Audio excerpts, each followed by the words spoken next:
여러분 안녕하세요. 오늘 두 번째 시간 여러분들 또 뵙게 돼서 반갑습니다. 제가 예전에 청년 때죠. 한 25년 전 이야기인데 그때 노방전도를 간 적이 있습니다. 거리에서 이제 복음을 전했어요. 예수 믿으세요. 예수 믿으세요. 교회 나오세요. 교회 나오세요. 그러고 있는데요. 한 자매님이 처음 보는 자매님이었어요. 저한테 다가오는 거예요. 표정이 별로 안 좋았습니다. 좀 화가 나신 표정이었어요. 아니나 다를까 따지듯이 저한테 물어보더라고요. 왜 당신네들은 당신들이 믿는 신만 믿으라고 하느냐? 왜 당신네들은 이 세상에 이렇게 종교도 많고 믿는 신도 그렇게 많은데 왜 유독 당신네들은 그렇게 당신들 신만 믿고 또 교회 나오라고 하느냐, 너무 독선적이지 않느냐, 이렇게 물어보는 거예요. 그래서 제가 순간 저도 모르게 기도를 했습니다. 주님, 하나님, 지금 이 자매가 이렇게 따지듯이 질문을 해요. 제가 어떤 말로 도우면 좋을까요? 라고 기도를 했는데 그때 순간적으로 하나님께서 지혜를 주셨어요. 그래서 저도 모르게 이렇게 물어봤습니다. 자매님, 제가 그렇게 저한테 물어보시니까 우리가 너무 독선적이지 않느냐, 당신네들 신만 믿으라고 하지 않느냐, 저한테 그렇게 물어보시니까 저에게 1분만 주시면 제가 좀 그 이유를 답을 드려도 좋을까요? 라고 했더니 가지 않고 기다리는 거예요. 뭐 좋다 안 좋다 얘기도 없이. 그래서 됐다 하고 생각하고 제가 그 이유를 이렇게 얘기했습니다. 자매님, 댁에 전자제품 있잖아요. TV 있죠. 텔레비전. 보시다가 그게 고장나면 그 TV가 고장났을 때 누구한테 갖다 주면 가장 빨리 잘 고칠 수 있을까요? 그 TV를 만든 공장, 그 회사에 가져가는 게 제일 좋은 방법이잖아요. 마찬가지로 사람이 살아가다가 우리 삶에 고장이 나면 우리 사람을 만든 창조주 신을 찾아가야 됩니다. 그래야 가장 잘 고칠 수가 있습니다. 라고 제가 얘기를 했습니다. 그리고 이렇게 제가 이어서 얘기했어요. 바로 그 창조신을 우리는 하나님이다 이렇게 부릅니다. 성경에 창세기 1장 1절에 태초에 하나님이 천지를 창조하시니라 그렇게 말씀하셨어요. 자매님을 만드신 창조주 하나님, 그 신을 믿으시면 좋겠습니다. 이렇게 얘기를 했는데 저한테 깜짝 놀랐어요. 와, 이렇게 좋은 답을 할 수 있을까? 이 정도 얘기하면 이 자매가 좀 마음에 설득이 되지 않을까? 이런 기대를 잠깐 했어요. 그런데 이 자매가 그렇다고 해서 거기서 뭐 회심을 하거나 예수님을 영접하거나 그러지는 않았습니다. 모르긴 몰라도 그 이후에 언젠가 이 여자분, 이 자매님 인생의 어떤 포인트에서, 어떤 시점에서 저의 말을 기억하고 그 인생을 하나님께 가져가고 고장난 것을 하나님께 맡겨드리는 그런 시점이 있었지 않았을까라는 기대는 해봅니다. 혹시 이 방송을 보시면서 그때 그분이 이 방송을 보신다면 제가 궁금해요. 그 이후에 어떻게 혹시 예수님을 만나시는 데 있어서 저의 그때 그 말이 도움이 되셨다면 저한테 연락 주십시오. 미드웨스턴 침례신학대학원에 제 연락처가 이메일 주소가 나오니까요. 연락 주시면 제가 너무너무 반가울 것 같습니다. 하나님께서요, 아브라함을 사실 이 종교인에서 신앙인으로 부르시는 사건이 이제 오늘 저희가 다룰 사건인데요. 우리가 종교인과 신앙인의 차이가 무엇일까 했을 때 신이 있다고 믿어요. 그 신의 이름이 뭔지는 잘 모르지만 신이 있다고 믿어요. 이름을 알 수 없는 신, 그게 모든 그 신이 있다고 믿는데 거기까지는 종교인이라고 볼 수 있어요. 그런데 신앙인은 그 신, 즉 여호와 하나님, 이 우주 만물 지으신 창조주 하나님과 인격적으로 만남을 가지며 사는 사람을 신앙인이라고 부르는 겁니다. 종교인은 아직 그 신과 인격적으로 관계가 없어요. 그런데 신앙인은 관계가 있다는 얘기입니다.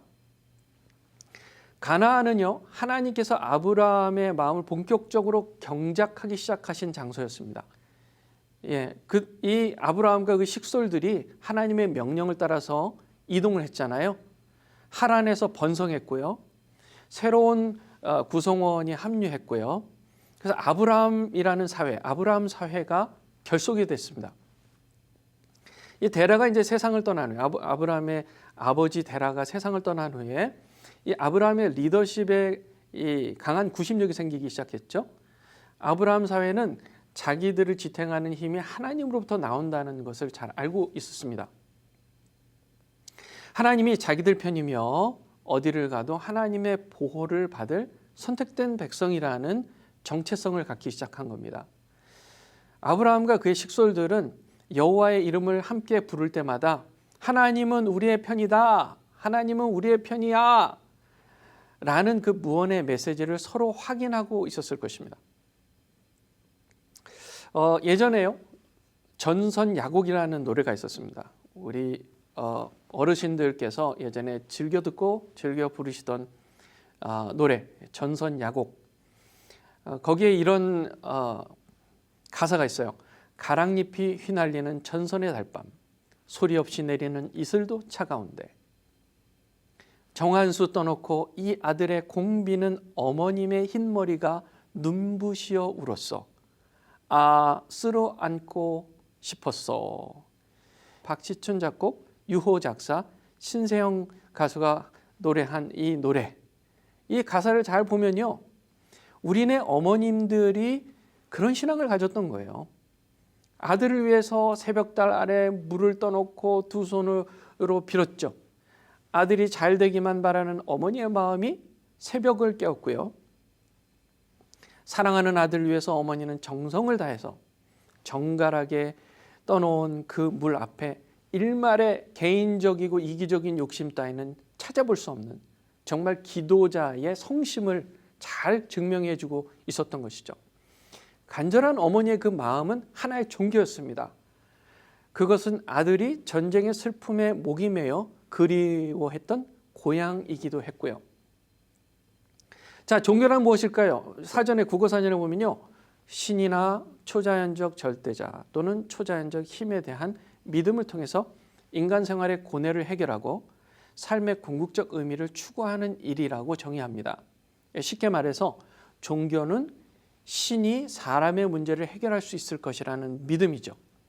인류 역사의 모든 시대에 종교가 있었습니다. 성경은 그 이유를 하나님께서 하나님 존재를 사람이 볼 수 있게 하셨기 때문이라고 이 로마서 1장 19절에서 20절에 말씀하죠. 이는 하나님을 알만한 것이 그들 속에 보임이라. 하나님께서 이를 그들에게 보이셨느니라. 창세로부터 그의 보이지 아니하는 것들, 곧 그의 영원하신 능력과 신성이 그가 만드신 만물에 분명히 보여 알려졌나니 그러므로 그들이 핑계하지 못할지니라.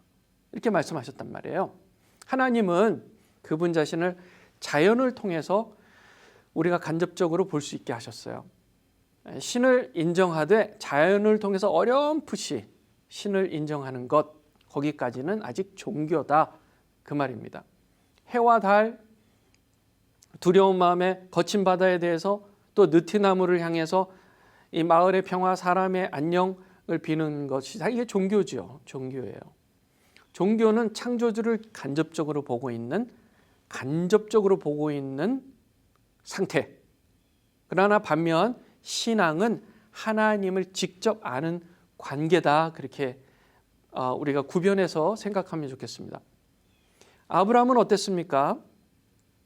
처음에는 신을 본인이 살았던 시대와 장소의 신으로 정도로 상상했죠. 여러 갈대아 우르의 여러 신들 중에 조금 특별한 신 정도를 이제 하나님으로 생각했던 거예요. 그는 매일 아버지 데라가 신상을 제작하고 파는 모습을 봤죠. 그러니까 너나 할 것 없이 그 도시의 그 중심에 세워진 우상 신전을 향해서 머리를 조아리는 모습을 봤어요. 정말 멀리서도 보이는 그 우상 신전 지구라트라는 것은 정말 모든 사람의 다리가 떨릴 정도로 거대한 그런 건축물이었습니다. 예, 사람들이 북적였어요. 복을 빌었어요. 그리고 그것은 문자와 금속 가공기술, 사회제도가 발달한 도시였습니다. 사회 경제적으로 발달하고 종교적으로도 발달한 곳이었어요. 사람들이 돈을 주고 우상신상을 구입할 정도로 그들에게는 그 우상신이 가치 있게 느껴졌다는 거예요. 그런 환경이 아브라함에게는 사실 하나님 섬기기에는 좋은 환경은 아니었다는 겁니다. 그런데 언제부턴가 이 아버지 직업에 대해서 불편감을 느끼고 있었어요. 이 아브라함이요. 유대인 라피 중에 히야라는 분이요. 히야라는 분. 탈무드를 썼는데요. 거기에 이런 내용이 있어요. 아브라함의 아버지 데라가 우상을 파는 가게를 잠시 비운 시간에 아들 아브라함이 신상들을 도끼로 부수었다. 이렇게 전하고 있습니다. 아브라함의 이 심경의 변화가 있었다는 거죠. 이 변화를 일으킨 것이 과연 무엇이냐는 겁니다. 그것은 바로 하나님의 개입이었습니다. 하나님의 개입이 현저하게 나타난 사건이 바로 하나님의 명령, 그 명령을 들은 사건이었죠. 창세기 12장 1절에 그 명령이 나오는데요. 여호와께서 아브라함에게 이르시되 너는 너의 고향과 친척과 아버지의 집을 떠나 내가 네게 보여줄 땅으로 가라. 살아계신 하나님이었습니다. 우르의 신들과 뭔가 달랐어요. 여호와는 분명 그의 인생을 움직이고 계셨습니다. 그 여호와 하나님은 조상들로부터 전해 내려온, 그래서 아브라함이 들었던 그런 여호와 하나님이었어요. 네, 7일 동안에 이 우주 만물을 창조하신 사건, 아담과 하와가 하나님의 명령을 어기고 선악과를 먹은 일, 또 그 일로 인해서 남자는 종일토록 일해야 하고 여자는 해산의 고통이 더해졌던 이야기, 또 가인과 아벨의 이야기, 끔찍했던 살인사건의 이야기였죠.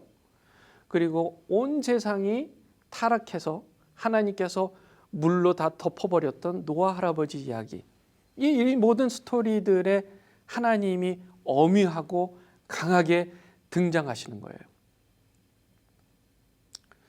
여호와 하나님은 인류를 창조하신 신이다. 타락한 세상을 물로 덮으신 끔찍히도 두려운 신이다. 그것을 이제 아브라함 마음에 새기기 시작한 거죠. 여호와 하나님은요, 우르의 우상신들과 뭔가 달랐어요. 왜요? 아브라함에게 주의를 기울이고 계시는, 신경 쓰고 계시는 신이라는 것을 느꼈기 때문이죠. 그러나 아직 그의 마음에는 창조주 여호와만 신이다, 창조주 여호와만 내가 숭배할 신이다 라고 생각하기에는 아직 그 메소포타미아 우상신들을 마음에서 완전히 제해서 버릴 그런 마음은, 그런 신앙 단계는 아니었다는 겁니다. 대신 하나님 명령을 따라서 출발은 했습니다. 온전한 신앙의 여정을 따라 출발을 했어요. 조상들이 말하는 여호와라는 신이 우르 사람들이 말하는 엘신과 다른가? 뭔가 다른 것 같은데 여호와도 아버지와 사람들이 섬기는 여러 신 중에 하나겠지? 이런 생각을 했다는 거죠. 여호수아 24장 2절에 보면 이런 얘기가 있어요.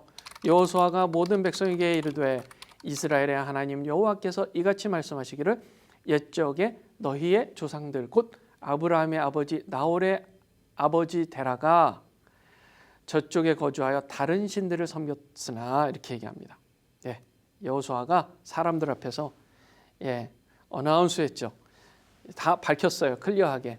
아브라함의 아버지 데라는 사실 다른 신들을 섬겼다.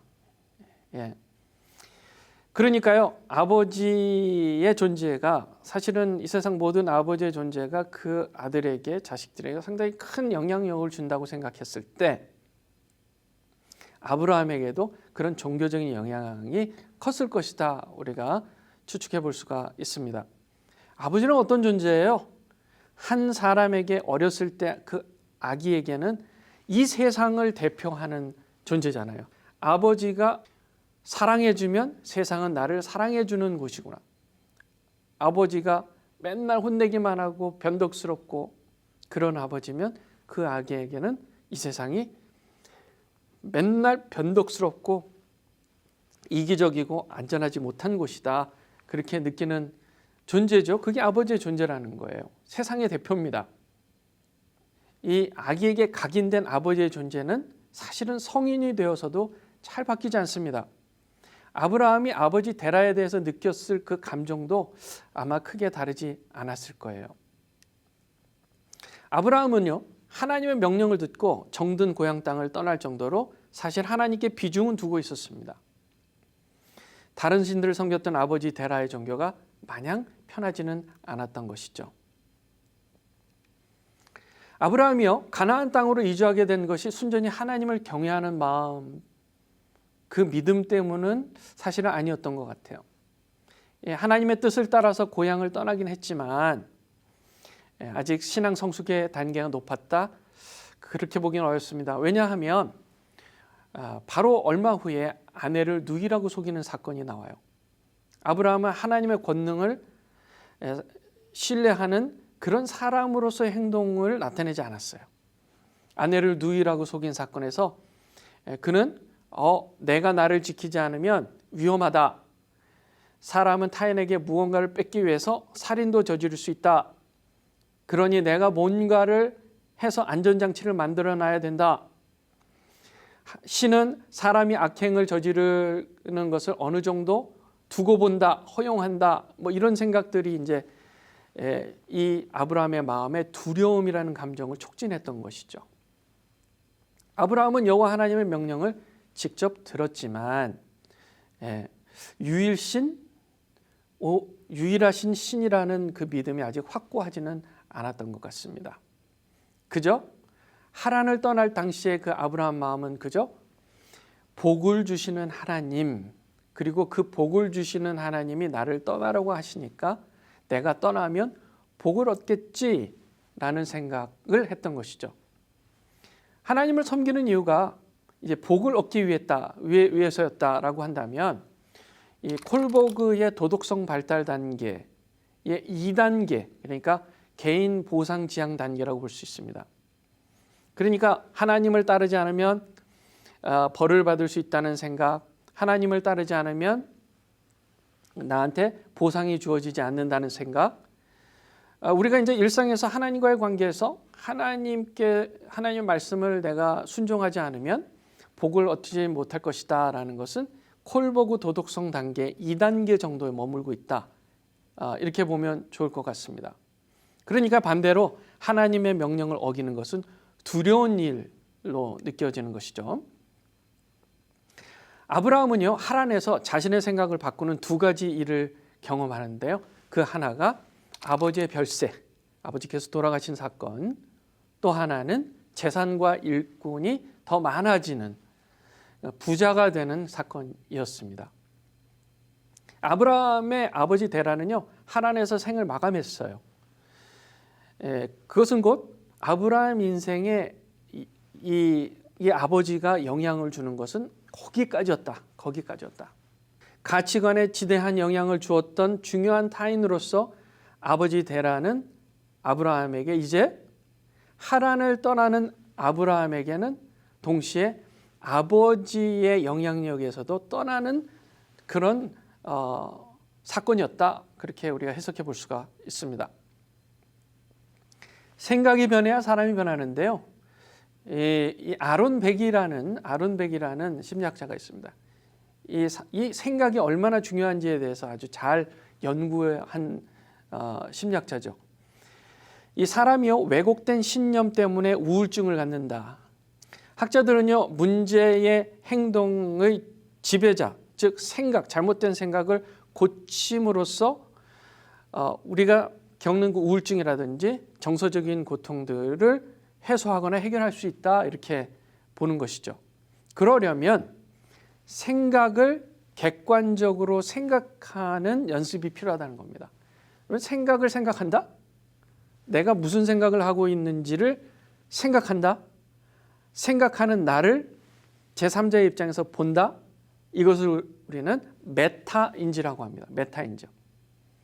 생각을 생각하는 것. 이 메타인지가 발달한 사람은 자기의 신념을 잘 통제하고 부정적인 생각도 잘 통제해서 정서적으로 건강해질 가능성이 많다는 겁니다.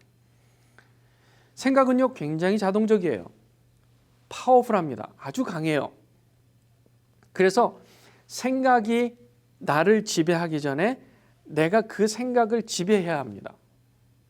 그래서 잘못된 생각이 나를 지배하도록 두면 둘수록 나는 우울증에 빠지고 강박증에 빠지고 두려움에 빠져서 정서적으로, 정신적으로 고통을 당한다는 얘기입니다. 가룟 유다, 예수님을 배반했던 가룟 유다도 그 잘못된 생각 때문에 완전히 인생이 망가졌잖아요. 예수님의 12제자 중에 한 사람이었다가 완전히 그의 인생이 나락으로 떨어지는 사건, 예수님을 배반했던 사건. 여러분 기억나시죠? 요한복음 13장 2절에 보면 이렇게 말씀하세요. 마귀가 벌써 시몬의 아들 가룟 유다의 마음에 예수를 팔려는 생각을 넣었더니, 무슨 생각을 넣었다고요? 예수를 팔려는 생각을 넣었다. 누가요? 마귀가요. 예.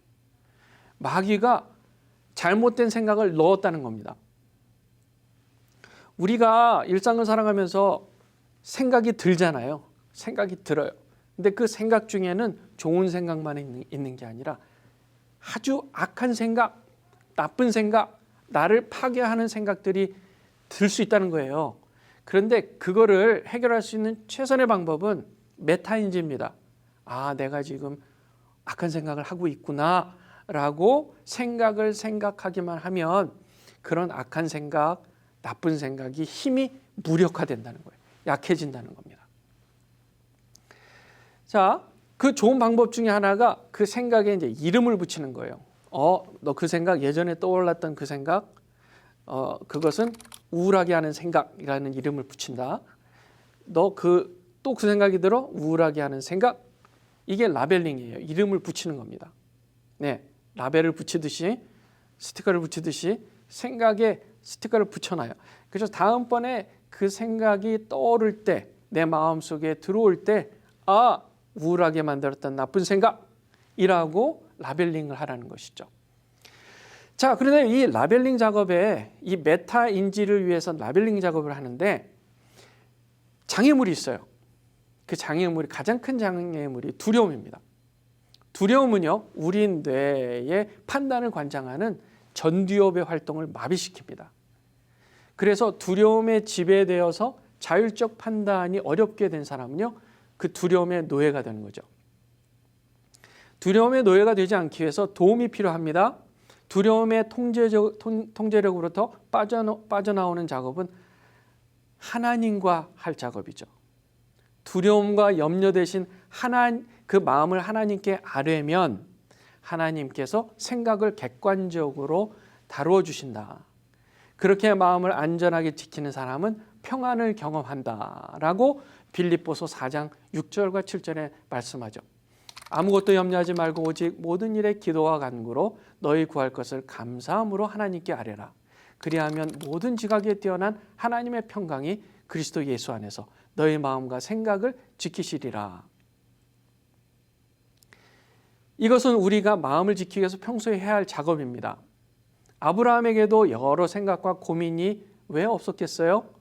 하나님 말씀을 보면 이 아브라함이 자기가 무엇이 되어야 의미 있는 인생을 살 수 있을지, 그거를 하나님 말씀을 보면 알 수 있었던 것인데, 그 생각을 방해하는 옛날부터 가져왔던 파괴적인 안 좋았던 생각, 잘못된 생각, 왜곡된 생각, 이런 것이 여전히 아브라함 마음에 온전한 생각을 방해하고 있었을 것이라는 거죠.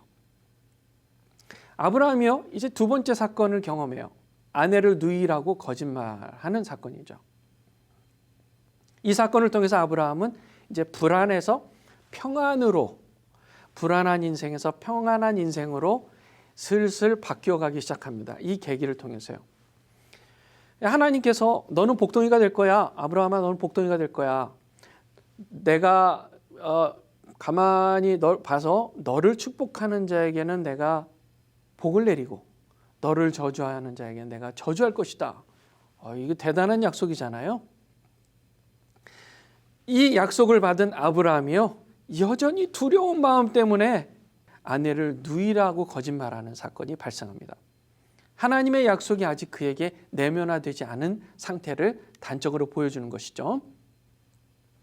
고향을 떠나 가나안 땅으로 들어갈 때까지 그 긴 여정 동안에 아브라함은 그와 그의 가족과 가축들을 이끌고 계시는 여호와 하나님의 존재를 계속 곱씹었을 것입니다. 오래전에 여호와 신이 죄악을 범했던 자들을 물로 덮어버린 사건 등등 할아버지들이 경험했던 그 하나님을 생각하고 또 생각하고 생각했을 것입니다. 당시 사람들의 삶의 방식은 사실 저급했어요. 악한 마음을 가지고요, 악을 전파하고요, 그 악함을 서로 강화해 갔어요.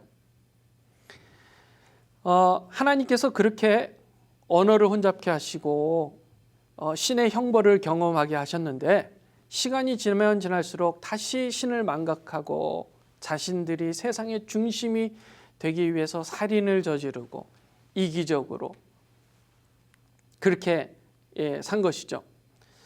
그러니까 이 정글처럼 먹고 먹히는 저급한 세상에서 안전한 환경이 필요했던 거예요. 갈대아 우르는 비교적 강하고 안전했어요. 비옥했습니다. 토지에 심는 것은 어렵지 않게 소출을 냈습니다. 먹을 물이 풍족했고요. 그래서 사람들이 모이고 도시가 발전했던 곳입니다. 그런데 하나님은 아브라함에게 가나안으로 이주하라고 얘기하시는 거예요. 물이 없고 풀이 자라지 않는 곳, 기근이 있는 것, 다 죽게 생기는 그런 환경으로 이제 들어가면서 이게 뭐지? 하나님이 분명히 복을 주신다고 하셨는데 왜 지금 내가 떠나온 그곳은 비옥한 곳이었는데 지금 내가 이주해서 왔는데 여기는 왜 이렇게 힘들지? 왜 기근이 들고 물이 없지? 어려운 거예요. 죽게 생긴 거예요. 복을 주신다 그래서 하나님의 말씀을 따라왔는데 기근이 들었어요. 매일 눈을 뜨면 현실이요, 이게 과연 하나님의 약속이 이루어질 현실인가? 의구심이 들죠. 아브라함과 그 식구들은요, 결국 그 기근을 피해서 남쪽으로 장막을 조금씩 옮겨서 이동했습니다. 결국 애굽 나라까지 들어간 거예요. 두려웠죠. 물 때문에 물이 부족해서 남쪽으로 내려오긴 했는데 이게 그 말로만 듣던 무서운 애굽이라는 나라의 사정권 안에 들어간 거예요. 자, 이게 이제 어려운 일이에요. 가만 보니까 제일 불안한 게 이제 아내입니다. 아내가 이제 미인이에요. 여보, 내가 알아요. 당신은 아리따운 여인이에요. 애굽 사람이 당신을 볼 때 분명히 저 여인 예쁘다, 남편을 없애고 내가 차지하자 하겠다고 말할 것이요. 그러니 당신을 내 여동생이라고 합시다. 그러면 내가 죽음을 면할 뿐 아니라 나에게 잘 대해줄 것이요. 이렇게 얘기를 한 거예요. 예상대로 애굽 왕이 사례를 이제 아내로 맞이하기 위해서 사람을 보낸 겁니다. 예. 아브라함은 이제 아까 전에 약속했듯이 아내하고 거짓을 꾸몄죠. 예, 거짓말을 했어요. 예, 살아남고 싶었어요. 사실 그는 비겁했고 저급했죠. 처음에는 그가 원하는 대로 사실 됐어요. 아내는 애굽 왕 후궁으로 들어가고 목숨을 부지하고 선물까지 받았어요. 결혼 지참금까지 받은 거죠. 그런데요, 애굽 왕은 사례를 후궁으로 삼았던 것을 전격적으로 취소했다는 소식이 들려온 겁니다. 아브라함이 두려웠겠죠. 와, 이제 죽었구나. 감히 애굽 왕을 속여서 살아남을 수 있을까? 하나님의 형벌이 임했구나라는 생각에 이제 온몸이 떨린 겁니다. 바로가 대노했어요. 바로가 아브라함을 불러서 이르되 너가 어찌하여 나에게 이렇게 행하였느냐? 네가 어찌하여 그를 아내라고 내게 말하지 아니하였느냐? 아브라함은요, 거짓과 불성실의 죄로 저급함의 대표자에게 책망을 당하고 있는 겁니다. 자, 애굽의 왕이요, 뭐 선한 자, 의로운 자는 아니었을 거 아니에요. 그런데 그런 저급함에 이 애굽이라는 나라의 대표자에게 책망을 당하고 있는 거잖아요. 신앙인이요, 불신자들로부터 거짓과 불성실로 인해서 책망을 당하는 것은 사실 되게 수치스러운 일입니다. 신앙인이라고 뭐 처음부터 그러고 싶지는 않겠죠. 그런데 이 가랑비에 옷 젖듯이 세속적인 가치관, 세속적인 생각들, 이런 게 신앙인의 마음속에 스며들어서 결국 세상 한복판에서 책망을 당하는 일이 벌어지는 거예요. 학습된 저급함이 신앙인들의 믿음을 허물고, 그러고 나면 세상은 신앙인에게 이렇게 외치는 거예요. 그럼 그렇지, 뭐 니들이라고 별 수 있냐? 자, 이렇게 세상에 조소와 책망을 당할 때가 신앙인의 자신의 그 저급함을 직면하고 있는, 그리고 그것을 인정해야 하는 계기가 되는 거예요. 세계대전의 군목으로 참전했던 폴 틸리히는요, 전쟁의 참혹함을 목격하면서 살아서 존재하는 것에 대해서 심각한 고민을 했습니다. 과연 사람이 사는 게 무엇일까? 존재하는 게 무엇일까? 존재한다는 것은 단순히 심장이 뛰고 숨을 쉬는 것, 육체적 존재만을 의미하는 것일까? 그건 아니다. 전쟁터에서 많은 죽음을 봤어요. 한 인간이 스스로 존재할 수 없고 동시에 자신을 존재하지 못하도록도 할 수 없다는 것을 알았어요. 우리의 생명은 영적인 생명도 포함하기 때문이다라는 것을 깨달은 거죠. 육신의 생명뿐만 아니라 영적인 생명도 갖고 있는 게 인간이다. 로마서 2장 15절에 보면요, 이런 말씀이 나옵니다. 이런 이들은 그 양심이 증거가 되어 그 생각들이 서로 혹은 고발하며 혹은 변명하며 그 마음에 새긴 율법의 행위를 나타내느니라. 그래서 인간을 인격적 존재라고 하는 겁니다.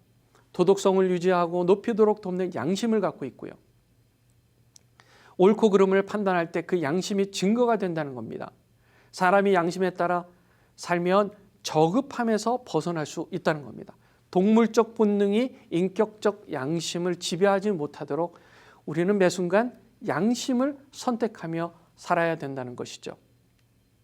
그러기 위해서 생사화복의 주관자이신 하나님께 인생을 더욱 맡겨드리는 쪽으로 계속 가야 된다는 거예요. 아브라함은 치졸했습니다. 애굽왕을 속였습니다. 그런데요, 완전 반전이 일어난 거예요. 반전이 일어났어요. 하나님께서 도리어 재산을 늘려주셨고요, 그 거짓말의 결과로 복을 얻게 하셨고요, 불성실의 열매가 사회적 성공의 결과로 나타나게 하셨어요. 창세기 13장 1절 2절에 보면 아브라함이 애굽에서 그와 그의 아내와 모든 소유와 롯과 함께 네겝으로 올라가니 아브라함에게 가축과 은금이 풍부하였더라. 잘못하면 하나님의 벌을 받는다라는 잘못된 믿음을 갖고 사는 사람이 있죠. 자녀가 원하는 대학에 입학하지 못하면 내 기도가 부족했나? 건강이 나빠지기라도 하면 내가 회개할 것이 있나? 또 사업이 어려워지면 내 헌금이 부족했나? 이렇게 생각하는 경우들이 있죠. 마치 하나님을 도깨비처럼 변덕스러운 분이라고 생각하기 때문입니다. 아브라함은요, 거짓말로 인해서 애굽왕의 책망을 받고 있었어요. 그러나 그 상황을 반전으로 인도하신 그 주체는 바로 하나님이셨습니다. 아브라함의 거짓말이 천하에 드러났어요. 그렇지만 놀랍게도 아브라함은 애굽왕으로부터 아내를 되찾고 덤으로 양, 소, 노비, 암수, 나귀, 약대를 선물로 받았다는 거예요. 아브라함은 아직 하나님께서 아브라함 인생에 어떤 계획을 갖고 계신지 잘 몰랐습니다. 사실 아브라함은 하나님 계획에 대해서 별로 관심이 없었어요. 그의 관심은 단지 단명하지 않는 것이었습니다. 오래 살고 안전하게 살기를 바라는 것뿐이었습니다. 아브라함은 인간 수명이 줄어든다는 것을 부모님과 여러 사람들부터 들었을 거예요. 사실이었어요. 아브라함의 아버지 데라가 대라까지 내려오면서 수명은 205세로 줄어드는 거예요. 예전에는 969세까지 사신 할아버지도 계셨는데 노아 방주 이후에 줄어서 수명이 이제 아버지 205세까지 줄어드는 모습까지 본 겁니다. 그래서 아브라함이 어떻게 생각했겠어요? 아, 나는 200세도 못 살겠구나, 단명하겠구나, 그렇게 생각한 겁니다. 자, 이 세상 나는 잠시 있다가 그저 아무 의미 없이 먼지처럼 사라질 존재가 아닐까? 무의미한 존재로 살다가 그냥 없어지는 존재가 아닐까? 이런 무망한 생각을 했겠죠. 짧아진 평균 수명, 그것은 나와 상관없는 이야기 아닐까? 이렇게 바라기도 했었겠습니다. 안정적 생활을 위해서 이곳저곳 돌아다니면서 유목민 생활보다는 한 곳에 머물기를 원했겠고요. 그러나 심한 기근으로 거주지를 옮겨 이동해야만 했습니다. 살고 싶어서 거짓을 꾸몄습니다. 목숨을 부지하고 싶었습니다. 그러나 이상하게도 그 결과는 대반전, 좋았다는 거예요. 생존했고 재물도 얻었습니다. 그렇다면 하나님의 은혜만 믿고 비도덕적인 행동을 해도 좋다는 말인가요? 그렇진 않죠. 마태복음 7장 21절에 보면 나더러 주여 주여 하는 자마다 다 천국에 들어갈 것이 아니요 다만 하늘에 계신 내 아버지의 뜻대로 행하는 자라야 들어가리라. 하나님께서 은혜와 복을 베풀어 주실 것을 믿고 돈을 횡령하고 거짓말을 서슴지 않고 간음을 행하는 것에 관대한 사람을 우리는 기복신앙인이라고 말하죠. 소위 기복신앙, 그 대표적인 특징이 뭡니까? 도덕성이 낮은 거예요. 도덕성이 낮아요. 1단계 수준의 사람은 그저 벌을 받지 않으면 된다, 들키지만 않으면 된다. 1단계 수준, 도덕 수준. 그저 나한테 이익만 되면 된다. 2단계 정도 수준밖에 안 되는 거예요. 다른 사람이 싫어하니까 그냥 내가 미움을 받지 않기 위해서 다른 사람과의 좋은 관계를 유지하기 위해서 내가 거짓말하지 않는다. 나쁜 짓을 하지 않는다. 3단계 수준밖에 안 되는 겁니다. 우리가 바라는 것은 이 수준 이상으로 하나님의 뜻이기 때문에, 내가 사랑하는 하나님이기 때문에, 나를 너무나 사랑하셔서 독생자 예수 그리스도를 주신 하나님이기 때문에 그분을 위해서 내가 이 일도 하고 저 일도 하고 이것은 하지 않고 저것은 하지 않는 그런 사람이 된다는 것이죠. 우리는 예배를 참석합니다. 헌금도 드립니다. 그러나 가끔 하나님에 대해서는 관심이 별로 없다라는 것은 우리는 여전히 기복신앙에 머물고 있다는 그런 의미일 수가 있습니다. 하나님께서 우리 생사화복을 주관하신 주관자이십니다.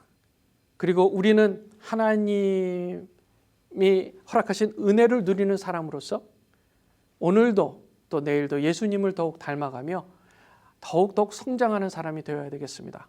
오늘 강의 여기까지 하겠습니다. 감사합니다.